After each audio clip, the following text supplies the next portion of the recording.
Good afternoon. You're tuned in to the Suncity News Center here on 104.9 FM. It's now time for midday news and sports update. I'm Jada Francis. Coming up in the news this afternoon on the local scene, St. Catherine's most wanted busted in Cayman after high drama. 2 killed in gun attack off Reynolds Road. Jamaica develops national strategy against organized crime.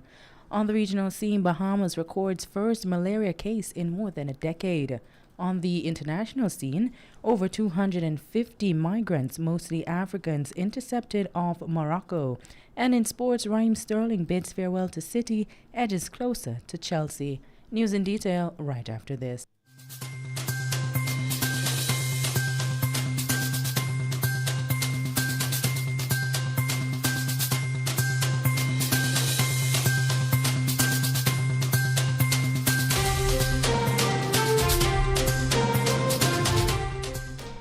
Now the news in detail. 2 individuals were killed and at least 2 others were injured in a shooting incident on Hillary Avenue off Reynolds Road in St. Andrew on Wednesday morning. According to information obtained from the Observer Online, a taxi driver and his passengers were slain in the gun incident, including a mother and a child. 2 of the victims, including the taxi driver, have since died. The mother and her child have been reportedly hospitalized. The police have not yet established a motive for the gun attack, which occurred sometime around 8:30 a.m. Deputy Prime Minister and Minister of National Security, the Honorable Dr. Horace Chang, says organized crime is a major setback for national development and a hindrance to inclusive economic growth. More from Chantal Brown. Security Minister added that the development of a national strategy to combat organized crime is imperative and will take the island one step closer to realizing a plan Secure Jamaica by tackling key players who are often well-educated, tech-savvy young males. Plan Secure Jamaica is the roadmap for creating a safe, secure, cohesive, and just society. In other words, we are creating an environment for sustained crime reduction and increased economic growth and prosperity, explained Dr. Horace Chang. While speaking at a technical workshop in Montego Bay, St. James, while he delivered opening remarks to signal the launch of the strategy's development, Dr. Chang reiterated the government's commitment to disrupting, detecting, and prosecuting criminal elements involved in both domestic and transnational organized crime. Our national response to organized crime is a priority for the government, said Dr. Chang, as he charged participants in the workshop to consider emerging organized such as trafficking in persons, cybercrimes, extortion, and the illicit guns for drugs and guns for food trade. Jamaica organized criminal groups.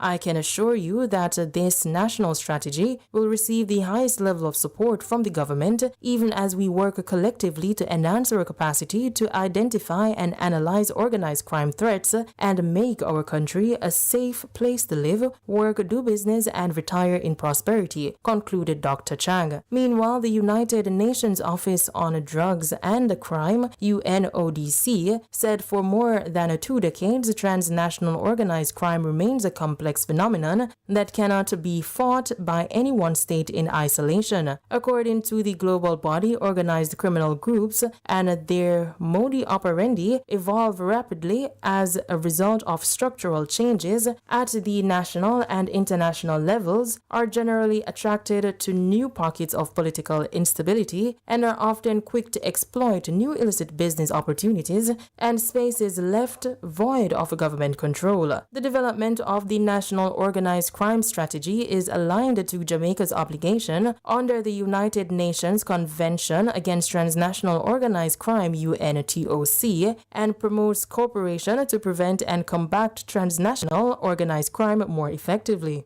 Jamaica will be the first country in the Caribbean to work with the UNODC to develop an organized crime strategy. The strategy's development is spearheaded by a technical working group jointly chaired by the Ministry of National Security, Jamaica Constabulary Force, and the Major Organized Crime and Anti-Corruption Agency. It also comprises representatives from the Office of the Director of Public Prosecution, Financial Investigation Division, the Jamaica Defense Task Force, Jamaica Custom Agency, Passport, Immigration and Citizenship Agency, and the University of the West Indies.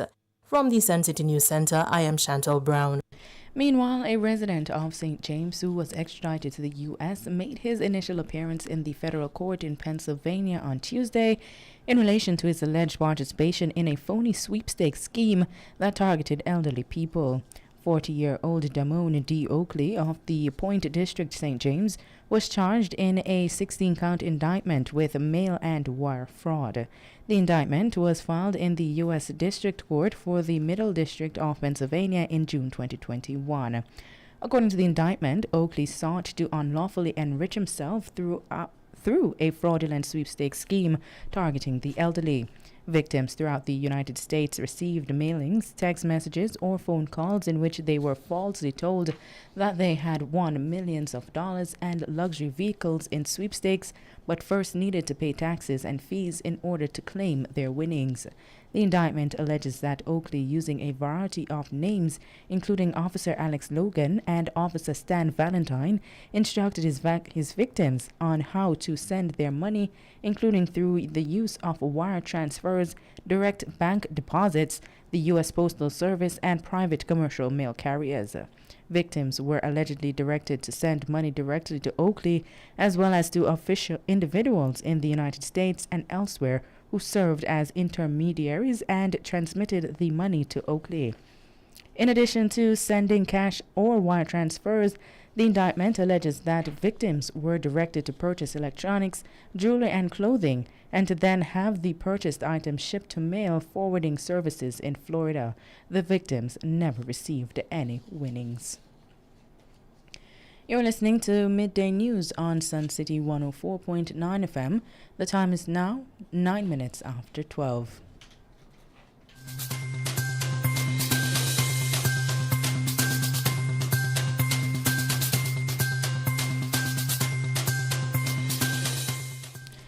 And we now continue with regional news. More than 10 years after reporting a case of local transmission, health authorities in the Bahamas are confirming that a Bahamian national who recently traveled to West Africa has tested positive for malaria. In a statement, the Ministry of Health and Wellness said the patient affected is a Bahamian male in his mid-30s who traveled to West Africa and is receiving treatment in a private facility, and a full recovery is expected. The Ministry of Health and Wellness said it has activated its tracing and surveillance teams in light of the confirmation and will provide updates to the public should they become necessary. The ministry said persons are also advised to adhere to vector control protocols, which diminish catchments areas where mosquito larvae can grow.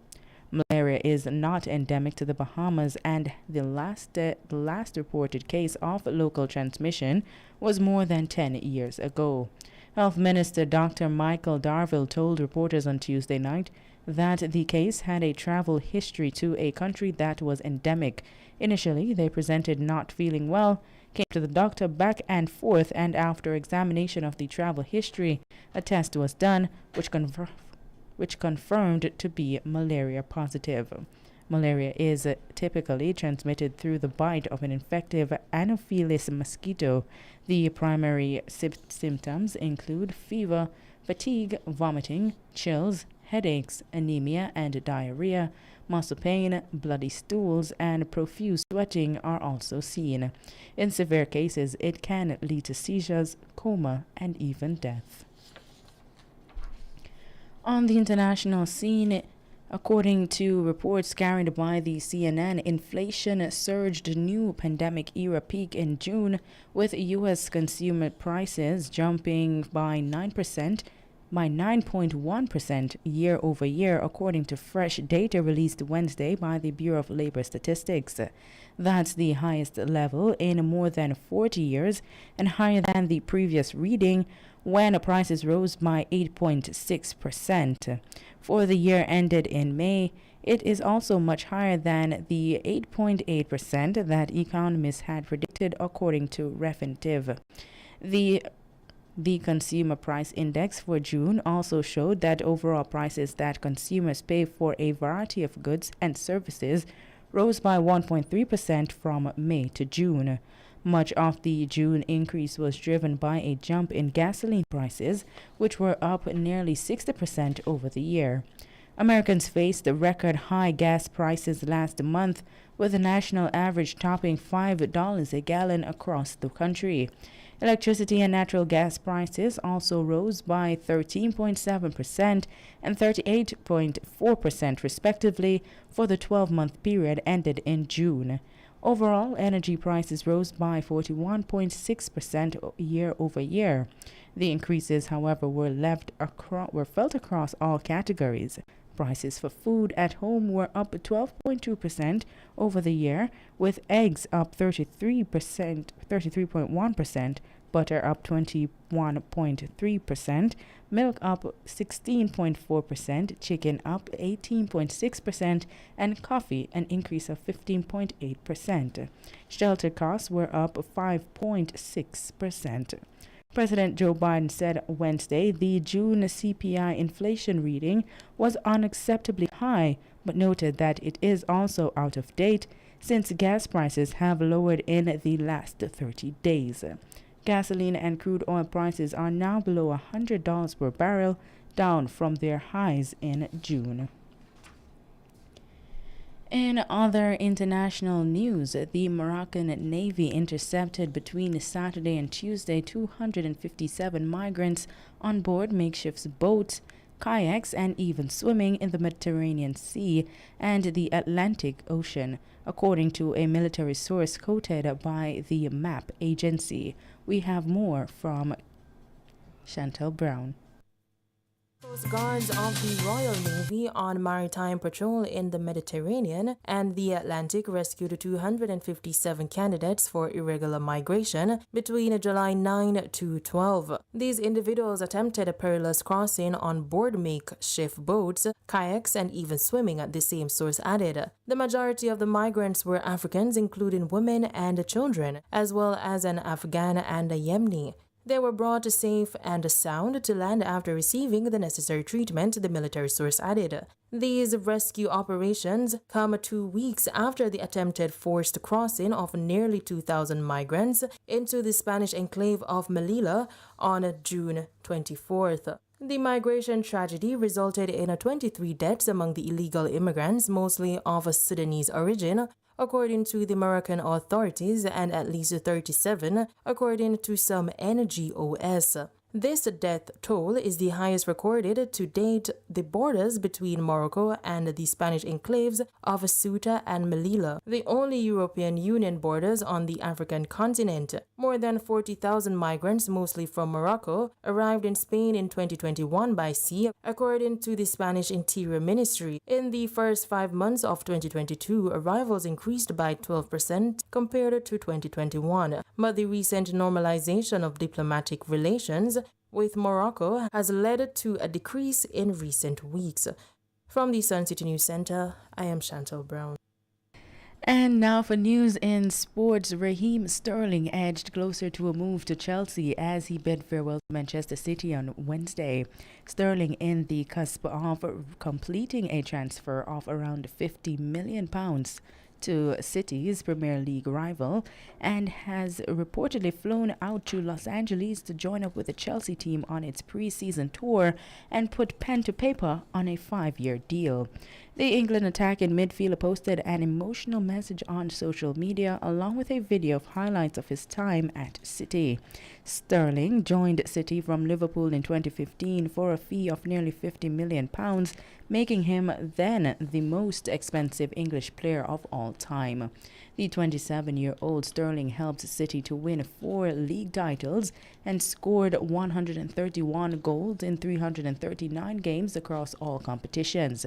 He was in and out of the team last season and did not start either leg of the Champions League semi-final loss to Real Madrid or the Premier League title clincher against Aston Villa on the final day. And in other sports news, according to a Jamaica Gleaner report, discus thrower Chad Wright's participation in this year's World Championships is in doubt as a result of a visa issue. According to a source close to the situation, Wright was not granted a U.S. visa during his interview. The source did not disclose why the visa was not approved.